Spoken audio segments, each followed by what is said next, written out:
Yes, people, welcome back to the Magpie Channel TV. Happy Monday. Let's hope for some happy news this week, because we need it, don't we? Some players coming in instead of everyone leaving. Wanting out would be nice, eh? So we've got loads on Tonali, potential deals in the offering there. Newcastle have. Let's get this good bit of news out of the way first, which is coming from Italian media reports. Nothing in the UK yet, so it might not have too much substance to it, but linking us with Juventus fullback Andrea Cambiasso, saying that we have placed a bid for him, but like I say, now else is coming back from any UK sources on that one yet, apart from a couple of murmurs of fullback activity this week with Newcastle looking to finally get a signing through the door. Obviously we've got Juan Jawan, the young French keeper, but we need some people for that starting spot in the 11 there. You know, we know we need the fullbacks, we know we need forwards potentially, and plenty of those have been linked as well. Seen a report this morning yet again linking us with Liam Delap from Chelsea. They've slapped a 40 million price tag on his head. He only scored one goal for them last season, so that doesn't bode well, but Eddie Howe is still a fan of his apparently, and a couple of Premier League teams like Newcastle and Everton are interested in signing him. That one's from the Mail, and the Mail have came out with this stuff about Tonali before we get into a couple of other rumours of potential signings, which would be lovely. As we say, we're hearing that Tonali wants to hold out for Arsenal. Where have we seen that one before? Ebriche Eze did the exact same thing to Spurs last summer, and as I said when this news first broke, surely we would be waiting for a City or an Arsenal to come in, but his preference is a move to London. City of the North, hates it. Even though obviously Manchester's still 3 hours down the country, must be the old missus telling him, I want to be in the capital, Sandro, yeah, get me there. So that's his preferred destination. He is still open to a move to Tottenham if that's what it takes to get down there, but he would rather go to Arsenal. Apparently he's wanted to play for them for some time now, for quite a few years, so it all depends on if anyone can afford Tonali, though, to be fair. You know, he's been linked with the moves, these clubs, but so far we've only had Spurs bidding around 80 million for him. Reports coming out from Italy last night saying that Tottenham are going to bid 90 million for him. That bid's coming soon. Newcastle's still holding out for the 100 million pound mark. All good and well these clubs wanting Tonali, but can they afford him? Newcastle rightfully holding out for the value that they see fit. That's the market value these days for a midfielder, and he's got a good few years left on his contract. Rumours last night circulating, could we get Bergvall, Lucas Bergvall, as part of a swap deal with Spurs, because Bergvall has told them that he wants to leave, and this the irony in this, like a really talented young player wanting to leave for lack of minutes, and then they're trying to sign our Italian midfielder. I mean, I'd be all for it.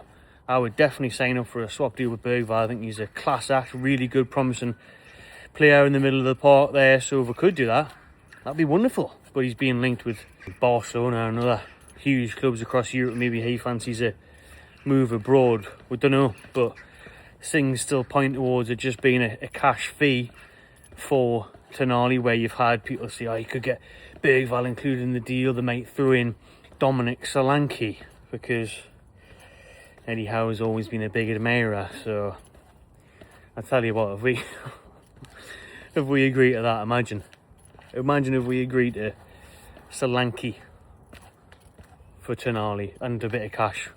I mean, they paid what, 60 million for Solanke? Solanke plus 30. No thank you at all. I'd rather just play bloody Asuda up front. My days, that would be awful. But reports come out as I'm doing this video that Newcastle want Kees Smit again. He was linked last summer, the young Dutch midfielder. He was meant to be going to Real Madrid, I think, so I don't know what's happened there. But now they're saying that that's who Newcastle would like to replace Tonali, and they are rekindling their interest in him. And now if we did manage to pull something out of the bag, that would just lift everyone massively. Like if you get a Smit in when Tonali goes, I'd have no issues with that whatsoever. There's a lot of negativity at the minute, a lot of doom and gloom, and people saying, what's going on, the project's dead, you know, we're selling all the star players. There's definitely that, and we could go on a rant about that. But I want to see what they're going to do this summer. I want to see what the plan is. So far, it doesn't look very good. I'm not feeling very faithful. Signings are, you know, dillying and dallying like the Munoz ones, just knocked everyone back a ton. But if they started getting someone like a Smit in a couple of others, whether that's the Italian fullback or Mingueza from Spain, just a few players, man, who are decent. Give it a boost, man. We're not asking to sign the best in the world, you know, but Kees Smit is one of the best young ones in the world, so if we could get him in, that would be massive. But they're valuing him at over 60 million. So it makes me laugh when people say, oh, Tonali's not worth, why they rejected 75, why they rejected 80, or they're mad, he's not even worth that. Well, he absolutely is, he absolutely is, and you see the market has gone crazy, football's gone bloody crazy, but that's where we're at, you know, so he completely is worth nearly 100 million, Sandro Tonali, because then, realistically, to replace him, we're going to have to go and get a 60 million pound player in, so you're only banking about 30 million probably, by the time you add things up, so, I think, we'll have to walk back up here, it's a bit busy that way. I think it's really bloody hot now, it's so humid this afternoon. So I think if Newcastle can make sure they nail down a solid replacement, and that's got everyone talking as well, oh, can we get someone in before Tonali leaves? That should have been the case. We knew these players wanted to leave for ages, man. We did. Gordon was bloody on his Duolingo last year, so his replacement should have already been sorted out. Kind of was, wasn't he? Munoz. And then we just took ages getting it done. Do not believe the PR spin on that crap. We just haggled and hassled for too long. Liverpool swooped in and got the deal done within 24 hours, so there's no way the whole thing about, the agents are waiting and do this. Nah, bollocks, man. Absolute bollocks. We're just pissed around again, trying to be bloody cheapskates, being tight. There we go. Heat's getting to me. So, yeah, I mean, Tonali, I think it'll happen this week. Whether it's Spurs, whether it's Arsenal, whether it's Man City.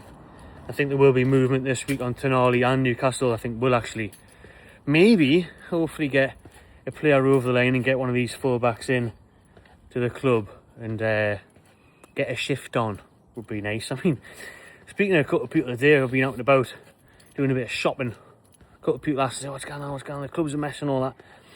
And, you know, talking about how we haven't even announced an official pre-season schedule yet. I mean, what a joke. We're meant to be going to Spain. Eddie Howe said that, La Manga. But none of that's been announced yet, whether there's an official friendly that fans can go to, whether, you know, that Gator game's going to happen, whether what's going to happen now instead of the Stella Cup, they're going to have the pre-season weekend again, who's lined up. It's not far away, huh? It's like July, in a week or so. To not have things, look at, just again, when you're a million miles away from them clubs like Man United who announce their schedule in months in advance, so people can actually plan things, or, I don't know, non-league sites. Literally saying, oh, we're going to go fly to Portugal, we're going to do this. And then there's us, like, oh, what we're going to do then this summer? We've got any games lined up? Fancy getting ready, lads? Get the fitness levels up? Get some match up? Nah. We just wing it. Still, no front of shirt sponsor announced. And we on Monday. It was meant to be Knox this week. Wait and seeing that. Things could just start coming out very, very soon. And lots of positive things would be nice. But the Tonali stuff is going to weigh over things for now, I think. We'll see where he goes. We'll see if anyone puts up the 100 million that we want for him. I think it would be Arsenal or Man City over Spurs still. Even though Spurs are the only side to have actually bidded for him. And speaking about Arsenal, actually, we'll end on this one. Newcastle yesterday linked with Gabriel Martinelli. I mean, why on earth would we want him? I think he shows glimpses, Martinelli. He's got a bit of Premier League experience, but his end product isn't great. He's a bit wasteful. I just wouldn't want him. You know, you can be part of the little Brazilian buddies, you know, Bruno and Joelinton and that, but not for me. Like, Martinelli. Sure, he did better out there, but I think his wages as well. I'm surprised that this links came out. I think with his wages, I couldn't see it. And then, you know, Arsenal as well would probably want a decent fee for him. I think, did I see something like 50 million? Well, you may as well just go and get one of the young wingers who've been linked with, you know, Fernandes Pardo, or we did a video the other day and I've forgotten them already, but a few of them from abroad there for 30-40 million instead of going for Martinelli, who's not quite it. But Eddie Howe would probably love his versatility. Play him on the left, play him on the right, play him down the middle, play him in the number 6. Yeah, I mean, couldn't give a shit. But interesting developments. Seeing it again pop up about Kees Smit. If we could get someone like him in, that would be class, because he is a real talent. I'm sure we'll get dead close to him. He's on his way, and Liverpool will sign him. So, or Chelsea, or maybe Real Madrid will be like, oh shit, we were meant to sign him, won't we? Oh well, we're going for him. That'll do for me, people. Little Monday update then on, you know, Tonali will a bid be coming in. Any potential swap deals there. Linked with a few signings Newcastle. Apparently we're in talks with a few different players to get incomings in. Less of the talking, more of the action. Thanks for watching, people. Subscribe to the channel and enjoy yourself.